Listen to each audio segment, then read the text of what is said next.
What's up, y'all? I'm Chante'A Nicole. Welcome and welcome back to my channel. And if you don't watch a couple of my videos and you haven't subscribed yet, what you waiting on? Go ahead and support your girl. Anyways, so on today's video, I am going to be showing you exactly how to trademark your brand or whatever it is that you want to trademark.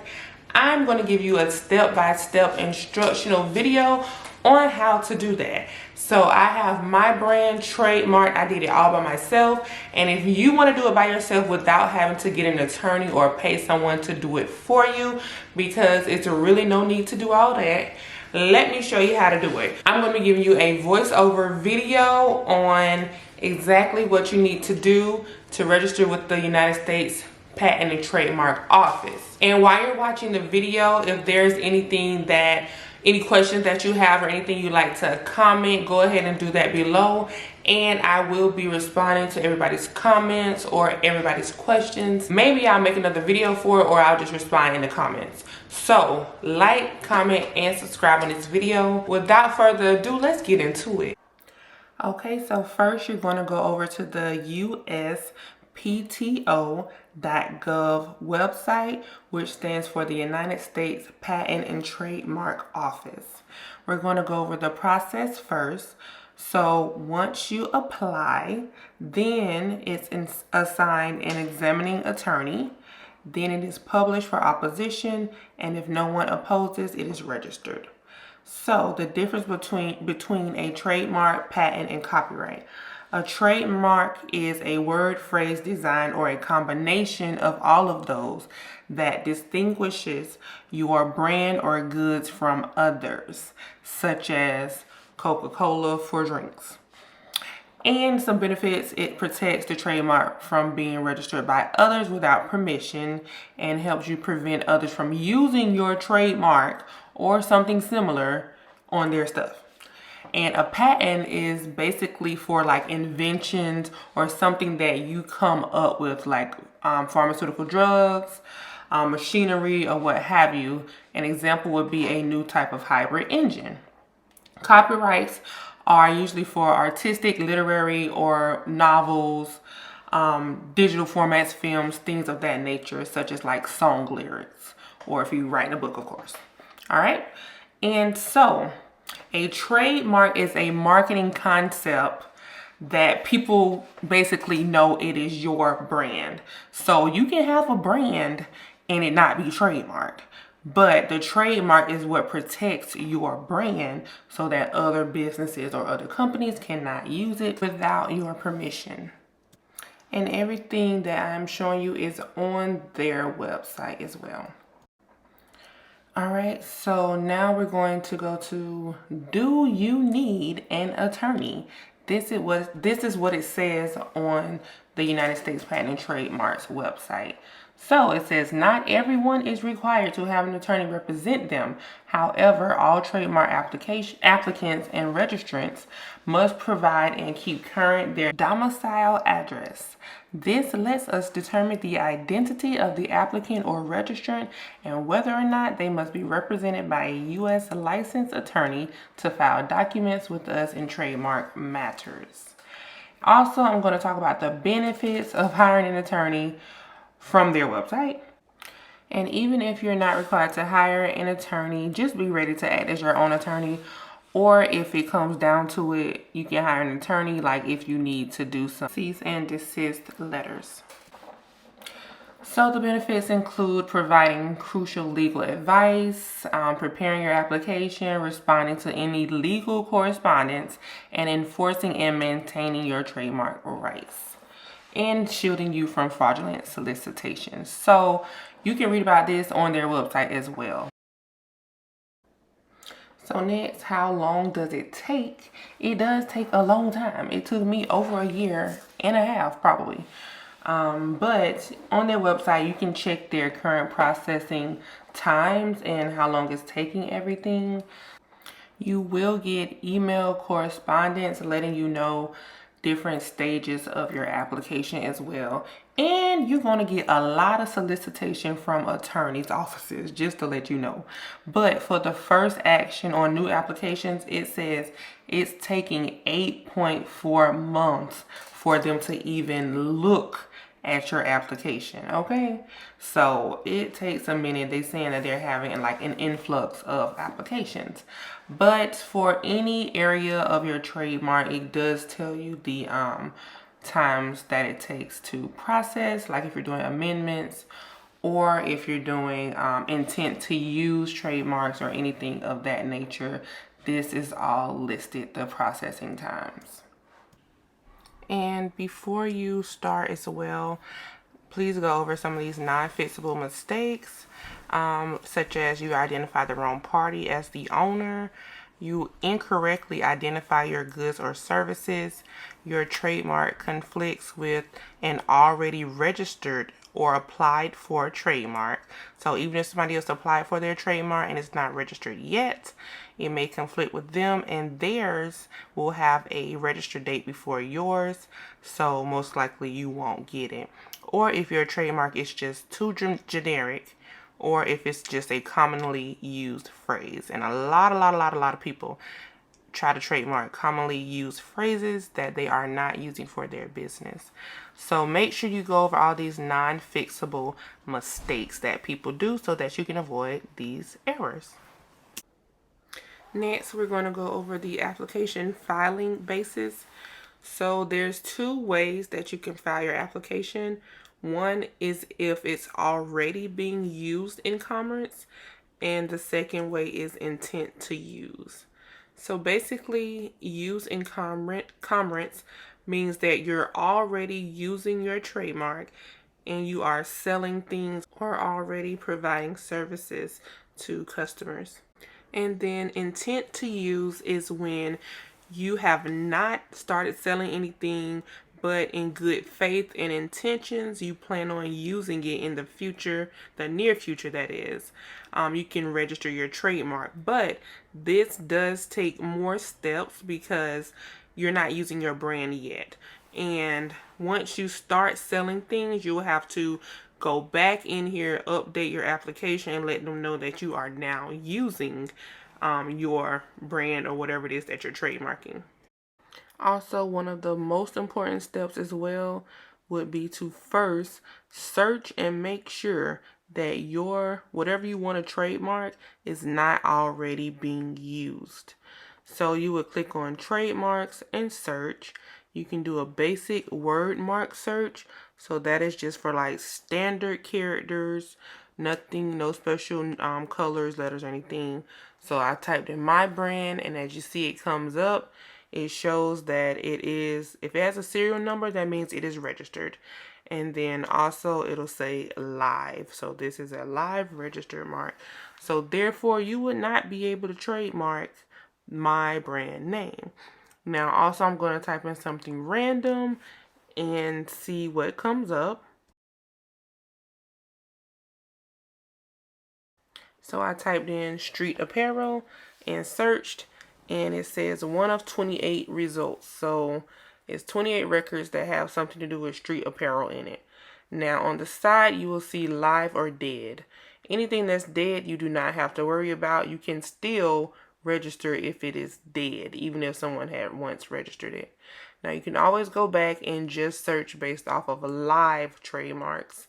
And these are all live trademarks. So if any of these names is what you want to trademark, then you cannot trademark it. You will have to read it and see what class it was registered as to see if that has anything to do with what you're trying to trademark.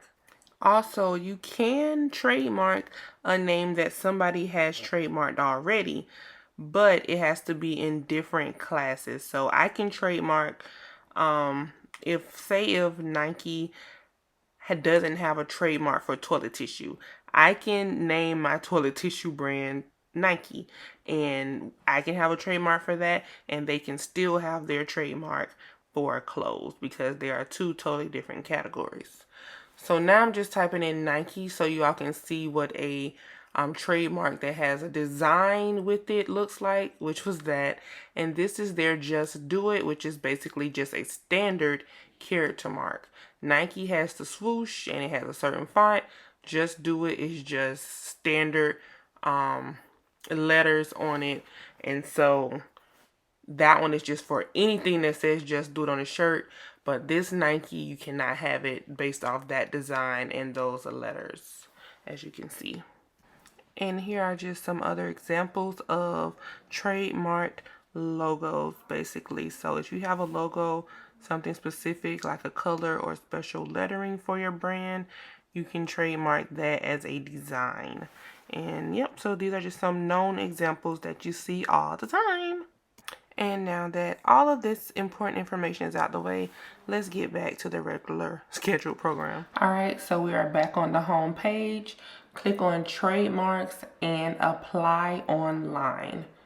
So you do have to create an account in order to apply. So you would just click on create a uspto.gov account.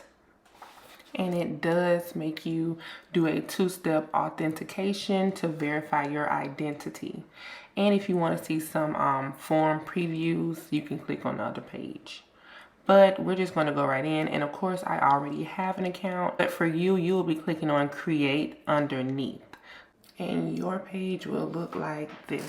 So I'm just going to sign in real quick and we'll be right back with it.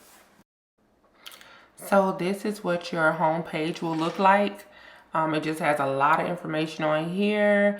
It has at the top left where you can file application. You can see fees. You can basically just see everything and research about trademarks on your home page. But click on file an application and file a tease application. All right, so this is the application page. This is what it is. This is where you would do it. And they do have video links and different things you can click on that tell you all about how to file and what to do. Okay, so basically this is just giving you all the information about what you need to do to file. Make sure you fill out all the information. It's telling you about the serial number you'll receive, and it's telling you how you can check the status of your application, or if you need to contact anybody, it does have a phone number and an email address. And it does give you a warning that you will be timed out after 30 minutes of inactivity. So make sure you have all your stuff together so you can file your application.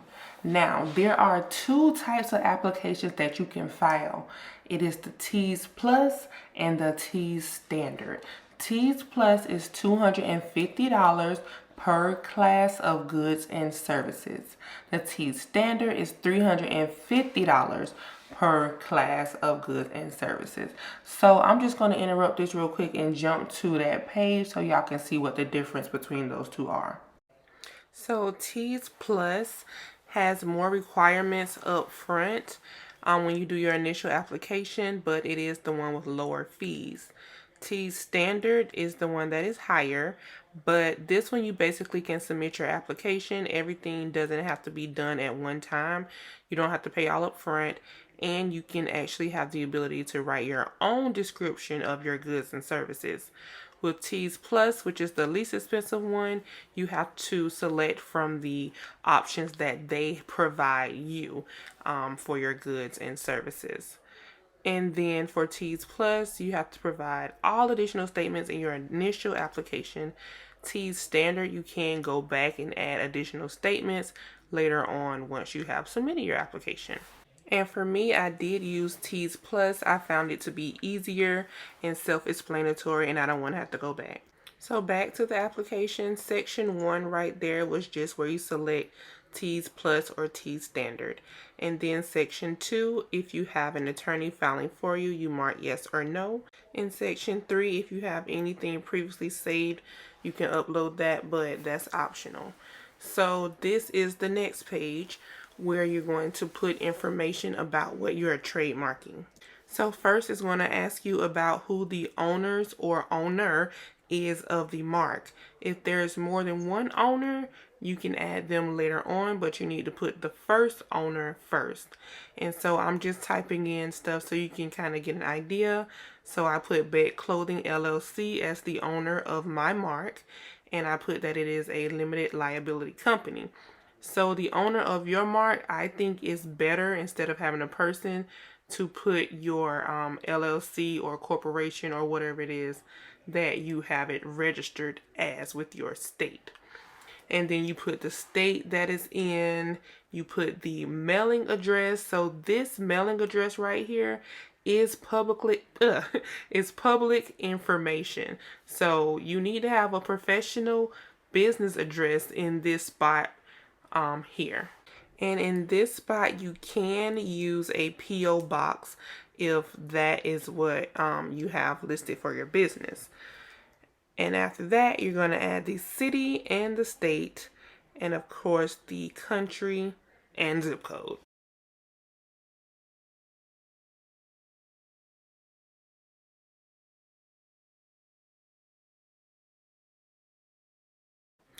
Now you enter the domicile address, and you can uncheck this box if the domicile address and the mailing address are not the same. If they are the same, you keep the box checked. Now, another thing, the domicile address cannot be a P.O. box. So you'll notice that mine is checked, but it'll give you an error message at the end when you try to continue. So then go ahead and put your phone number in as well as the email address. So the owner needs to provide their email address, and this is how they will contact you throughout the process. And then if you have a website, you can put your website here as well. And the domicile address will not be shown on the USPTO website, so don't worry about that. So as you can see, when I hit continue, it gave me an error message. It says that a P.O. box cannot be entered into the domicile address box. So that box has to be a physical address of the owner. You cannot use a P.O. box. So you can just go back on the page, unselect that box, and then change the address to a physical address. And domicile, if you don't know, just means a physical address to where you live at in a country. Basically, it lets them know what country you reside in or you are a resident in. So here I just unmarked the box so that I can enter a different address, a physical address, than what I put in as the mailing address up top. So you just enter your physical address, and then you can go ahead and hit continue at the bottom once you have it entered correctly.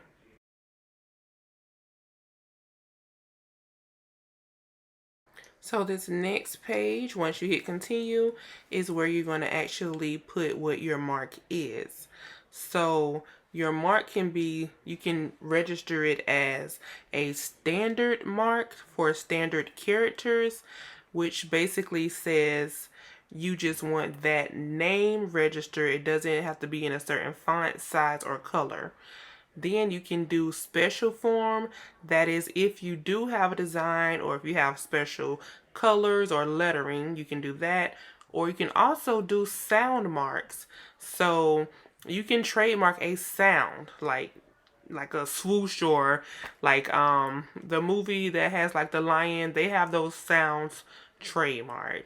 So I think it's best to do standard first, and also special form if it's in a certain font or format as well. Now, standard, basically, they can, if they have it like this is showing you what the standard looks like.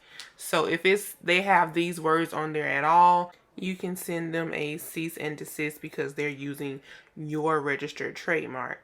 But if you just have a certain characters or colors trademark, they can use the standard basically because they're not using it how you have it trademarked. Now at the bottom of this page, you can click that box and it will show you a list of additional statements that you can register. A lot of trademarks do need a disclaimer, which basically says that no claim is made to the exclusive right to use, and I put in clothing apart from the mark as shown. So clothing is not a word that you can trademark. So you have to put this disclaimer in there that clothing is only used with Beck clothing, how I have it, to be trademarked. And then you can put, there's other statements on here as well.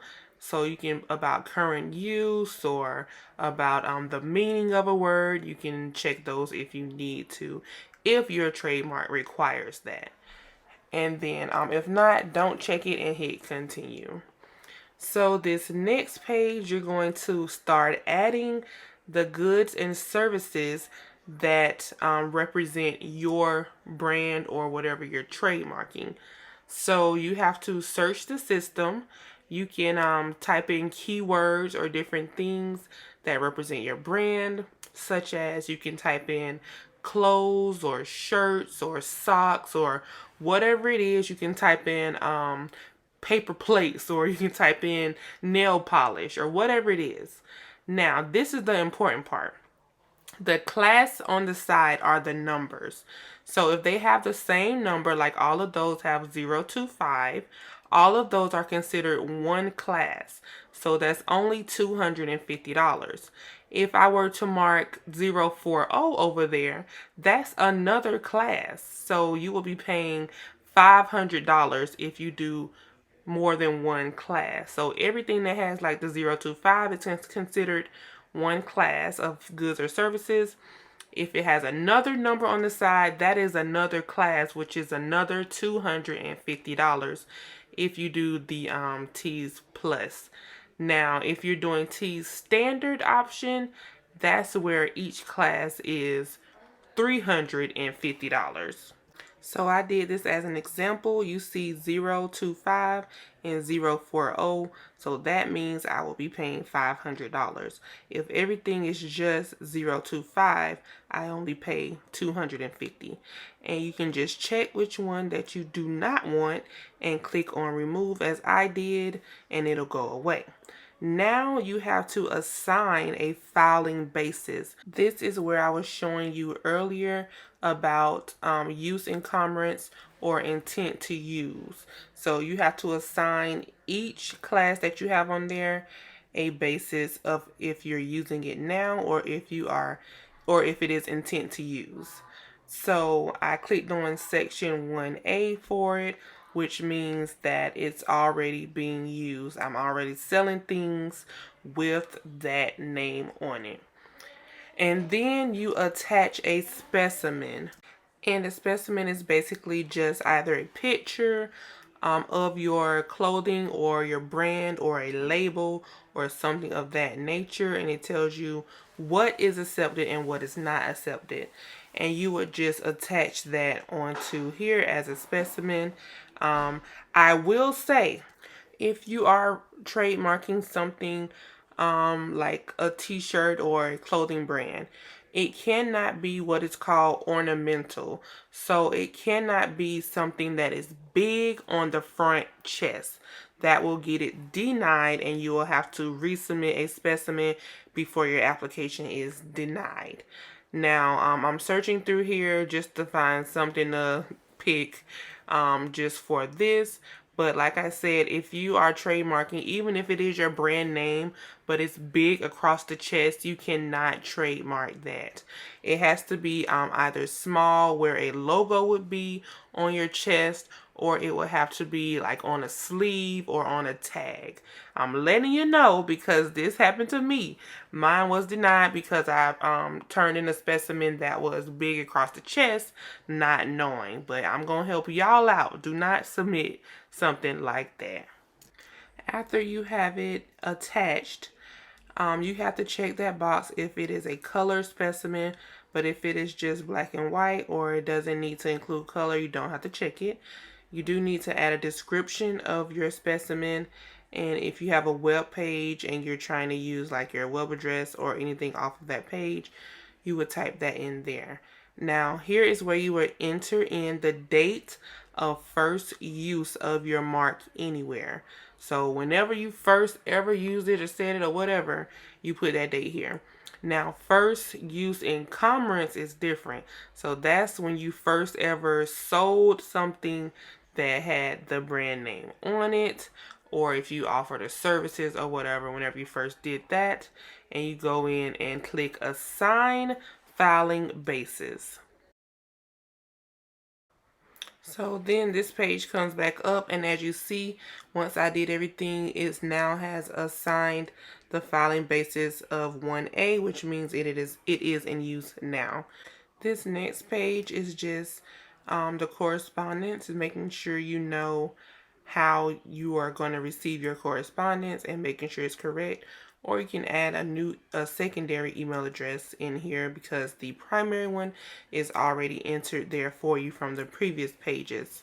And this also will be the last page. You can add an attorney at the top of there before going forward and getting ready to submit your application.